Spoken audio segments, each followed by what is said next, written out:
नमस्कार, स्वागत है आप सभी का हिस्ट्री 360 चैनल में। मैं रवि कुलटिया स्ट्रेक्स राजस्थान से।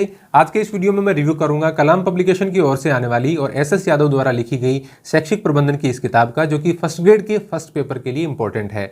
बात करेंगे कि किस प्रकार का इसमें कंटेंट है, क्या क्या टॉपिक्स इसमें कैसे कवर किए गए हैं, क्या है इसकी अच्छाइयाँ, क्या है इसकी कमियाँ। तो कुछ इस प्रकार की दिखती है ये किताब, एसएस यादव द्वारा लिखी गई है, जिनका परिचय यहाँ पर पीछे दिया गया है। फिक्स प्राइस इसका 190 रुपये लिख रखा है। 150 से 180 रुपये के आसपास ही आपको ऑफलाइन मार्केट में मिल जाएगी। यदि आपके आसपास कोई दुकान नहीं है, आप ऑनलाइन मंगवाना चाहते हैं, तो उसके लिए भी मैं लिंक डिस्क्रिप्शन में डाल दूंगा। उस वेबसाइट या उस एप्लीकेशन से आप खरीद पाएंगे। 150 प्लस डिलीवरी चार्जेस लगभग 200 रुपये के आसपास ये भारत में कहीं भी पहुँच जाएगी। तो शैक्षिक प्रबंधन की इस किताब में 188 पेज हैं। सामान्य तौर पर आपने अभी तक जितनी भी किताबें मार्केट में देखी हैं वो 120 से 140, 45, 50 पेज के आसपास की हैं। तो उस लिहाज से देखें तो इस किताब में मैटर थोड़ा सा ज़्यादा है। किस प्रकार का मैटर है, क्या कुछ दिया गया है, कितना विभिन्न मार्केट में जो प्रचलित किताबें हैं उनसे अंतर है, इसके बारे में हम बात करेंगे। यहाँ पर एसएस यादव, मुकेश भाकर, लेखकगण में देखिए काफ़ी सारे नाम यहाँ पर लिखे गए हैं। विषय वस्तु में देखिए जो आपके सिलेबस के टॉपिक हैं वो यहाँ पर दिए गए हैं। इसके बाद में पहला टॉपिक है इसका शैक्षिक प्रबंधन, संकल्पना, कार्य और सिद्धांत आपके सिलेबस के अनुसार।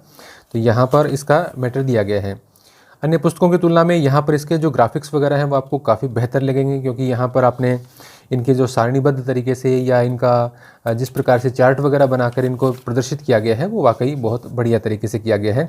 यानी बहुत जल्दबाजी में, जैसा कि आप जानते हैं कि काफ़ी लेट हो गई थी किताब, बहुत जल्दबाजी में नहीं निकाली गई है। तो इस प्रकार की ये जो साज सज्जा है वो काफ़ी ठीक तरीके से इसकी की गई है।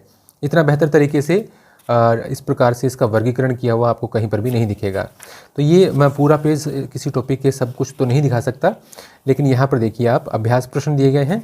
पिछली आरपीएससी की जो परीक्षाओं में आए हुए हैं प्रश्न हैं वो लगभग टॉपिक्स में दिए गए हैं जो कि पहले के सिलेबस में शामिल रहे हों।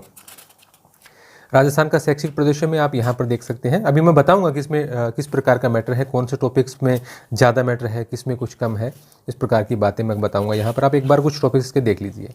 जहाँ पर जैसे RSCERT है, डाइट है, IASC है, इसका विवरण आप यहाँ पर देख सकते हैं।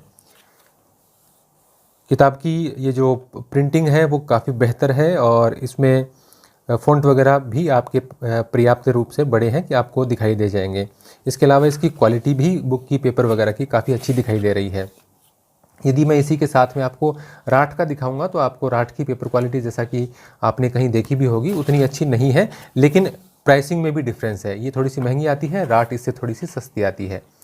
इसके अलावा भी मैं आपको इसके कुछ टॉपिक्स दिखा देता हूँ, जैसे board of secondary education Rajasthan, और ये देखिए RSTB है, RSO है, स्टेट ओपन स्कूल है, इसके बारे में यहाँ पर विवरण दिया गया है। कुछ बातें जो मुझे अलग लगी वो मैं यहाँ पर, जैसे कुछ जो छोटे छोटे अंतर हैं, जैसे यहाँ पर विद्यार्थी सेवा केंद्र, जैसे मैंने राठ में देखा तो वहाँ पर विद्यार्थी सेवा केंद्र के बारे में थोड़ी सी जानकारी कम दे रखी थी। जैसे बूंदी और बारां जिले में कोई केंद्र नहीं है, वो सामान्य तौर पर बोर्ड की और ये जो वेबसाइट है इनके ऊपर ही उपलब्ध रहता है, तो ये विवरण उसके अंदर नहीं था। लेकिन इसमें भी जैसे बताया गया है कि विद्यार्थी सेवा केंद्र 32 हैं, बूंदी और बारां जिले में कोई केंद्र नहीं है, तो 32 और 2 34 हो गई। तो किस में 2 हैं, तो जयपुर में 2 हैं। तो ये जानकारी ये भी इनसे भी छूट गई। तो ये कोई एक एक दो पंक्ति के माध्यम से मैं ये नहीं कहूँगा कि कोई किताब अच्छी है या कोई किताब कम अच्छी है, ये तो सामान्य सी बात है। इसमें भी यदि आप देखेंगे तो एक जगह मैंने देखा था कि यहाँ पर ये जो जिला स्तर पर पुरस्कार राशि है, इसमें मुझे थोड़ी सी भिन्नता दिखाई दी, जैसा कि बोर्ड की वेबसाइट पर दिया गया है उसकी तुलना में। तो ये आपको निश्चित रूप से थोड़ा सा अलग दिखेगा। कुछ कुछ जगह आपको हर चैप्टर के अंदर कुछ पॉइंट्स आपको डिफरेंट दिख जाएंगे, जो कि बाकी किताबों में आपको कम देखने को मिलते हैं। यहाँ देखिए, राजस्थान राज्य खुला विश्वविद्यालय में पढ़ रहा था तो मुझे इसका ध्येय वाक्य नहीं मिला। फिर मैंने सोचा कहीं तो होना चाहिए, ऐसा छूट नहीं सकता। फिर मैंने इसका लोगो देखा, यहाँ पर दिया गया है। तो थोड़ा सा आप ध्यान कर लेना, ये किताब पढ़ रहे हैं तो सभी तक सबके लिए ये यहाँ पर लिखा गया है। तो इसके लगभग सभी टॉपिक्स में आपको थोड़ा थोड़ा एक्स्ट्रा मैटर देखने को मिलेगा बाकी किताबों की तुलना में।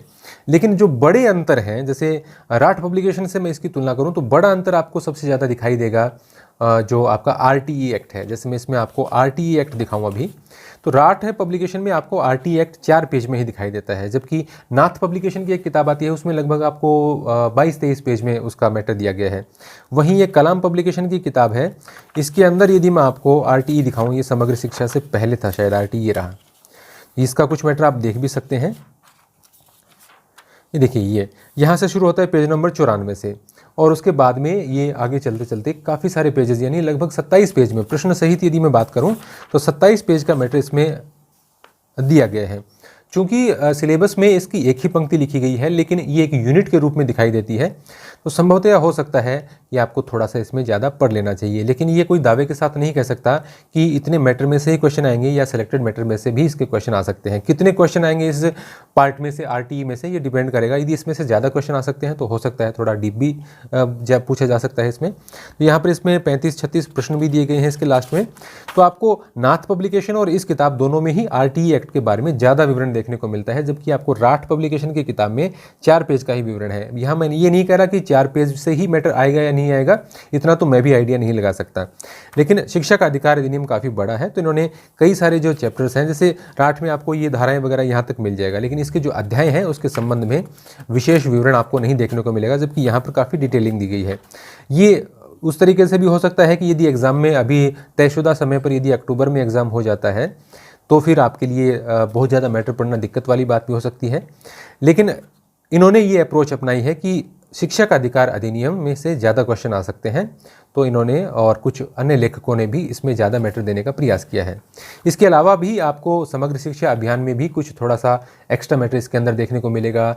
जो क्वालिटी एजुकेशन वाला है, SIQE वाला, उसमें भी आपको अलग से मैटर देखने का मिलेगा। नेतृत्व शैलियाँ जो है टॉपिक, उसके अंदर आपको बहुत ज़्यादा मैटर देखने को मिलेगा काफ़ी।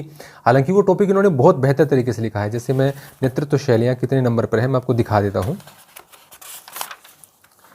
नेतृत्व शैलियाँ देखिए 152 से 169, तो वो टॉपिक इन्होंने काफ़ी अच्छा लिखा है। लेकिन इतना ज़्यादा मैटर पढ़ना कितना उपयोगी हो सकता है ये तो वक्त ही बताएगा। ये देखिए नेतृत्व शैलियाँ, तो यहाँ पर नेतृत्व शैलियों के बारे में जिस भी प्रकार की राष्ट्रीय अंतर्राष्ट्रीय जानकारियाँ हैं वो बेहतर तरीके से इसमें काफ़ी, मतलब जानकारी इसमें बहुत बेहतर है। लेकिन ये डिपेंड करता है कि आप इतना याद रख पाते हैं कि नहीं पाते हैं। कुछ टॉपिक्स में, हालांकि मैं नहीं कहूँगा सभी टॉपिक्स में बहुत बड़ा बड़ा अंतर है, यानी इसमें 90% टॉपिक्स आपको ऐसे मिलेंगे जिसमें आपको अन्य पुस्तकों की तुलना में कुछ एक पंक्तियों के अलावा कोई विशेष अंतर देखने को नहीं मिलेगा। विशेष अंतर वाले टॉपिक्स मैंने आपको, जैसे मैं बता रहा हूँ कि ये जो क्वालिटी मैनेजमेंट वाला है, एक नेतृत्व शैलियाँ हैं, इसके अलावा RTE एक्ट है उसमें ज़्यादा मैटर है इसमें बाकी की तुलना में। इसके अलावा SIQE में मैटर ज़्यादा है। बाकी जो अलग अलग शिक्षा के प्रभाग हैं, जैसे डाइट है या तो खुला विश्वविद्यालय है, माध्यमिक शिक्षा बोर्ड है, या जो कार्यक्रम चलते हैं आपके, उसके बारे में जो वर्तमान में जो कार्यक्रम चल रहे हैं शिक्षा विभाग में, उसके संबंध में कोई ज़्यादा अंतर नहीं है। लेकिन चूंकि ये किताब सबसे लास्ट में आई है, तो इसमें जो अभी स्कूल लगने के बाद में कुछ विभिन्न प्रकार के आदेश आए हैं, या जैसे जून के अंदर आपको एक मैं कहूँगा कि जो परफॉर्मेंस ग्रेडिंग इंडेक्स जारी हुआ था उसके संबंध में भी जो जानकारी है, यानी अद्यतन जो आंकड़े हैं वो थोड़े से अपडेट कर दिए गए हैं, क्योंकि ये सबसे अंत में आई है। तो कुल मिलाकर बात इस किताब की इतनी है। कुछ टॉपिक्स मैं आपको दिखा देता हूँ इसके साथ साथ, कि ये किताब आपको निश्चित रूप से थोड़ा सा एक्स्ट्रा मैटर प्रोवाइड करवाती है और किताबों की तुलना में। इसका प्रेजेंटेशन बाकी किताबों से कहीं ज़्यादा बेहतर है। लेकिन जैसे आप राठ पब्लिकेशन की किताब पढ़ रहे हैं तो आपको जो ज़रूरी बातें हैं उनमें कोई बड़ा अंतर देखने को नहीं मिलेगा। लगभग पर्याप्त रूप से जो ज़रूरी जानकारी है वो राठ पब्लिकेशन की किताब में, या जैसे नाथ की किताब में भी लगभग ठीक जानकारी वहाँ पर दी गई थी। तो ऐसी बहुत सारी किताबें हैं जिसमें आपको पर्याप्त रूप से अच्छी जानकारी मिल जाती है। ये बुक की बात हो गई। आप हमारी एप्लीकेशन हिस्ट्री 360 को जरूर डाउनलोड करें। वहाँ पर आपको करंट अफेयर्स की मंथली PDF भी मिल जाएंगी। इसके अलावा महामारी, जनगणना, इस प्रकार के जो आपके सिलेबस आधारित टॉपिक है वो भी मिल जाएंगे। और अभी 20 अगस्त से उसके टेस्ट भी शुरू होने वाले हैं, तो आप जरूर चेक करें। सेकंड पेपर हिस्ट्री की भी वहाँ पर आपको टेस्ट सीरीज और NCERT हिस्ट्री के नोट्स भी मिल जाएंगे। इसके अलावा भी मैं प्रयास करूँगा कि समय मिला तो शैक्षिक प्रबंधन की भी एक टेस्ट सीरीज शुरू करने पर विचार करेंगे। तो ये था मेरा रिव्यू कलाम पब्लिकेशन की इस बुक का। यदि आप इस बुक को या राजस्थान के एग्जाम से रिलेटेड किसी अन्य बुक को खरीदना चाहते हैं तो मैं आपको एक एप्लीकेशन और वेबसाइट का लिंक डिस्क्रिप्शन में प्रोवाइड करवा दूंगा, वहां से आप इनको खरीद सकते हैं। या यदि आप ऑफलाइन खरीद पाते हैं तो वो और भी बेटर बात होगी। लेकिन जो मैं ऑनलाइन एप्लीकेशन का लिंक आपको प्रोवाइड करवा रहा हूँ वहां से आप इसको फ्लिपकार्ट और अमेजोन से कम कीमत में खरीद सकते हैं। धन्यवाद।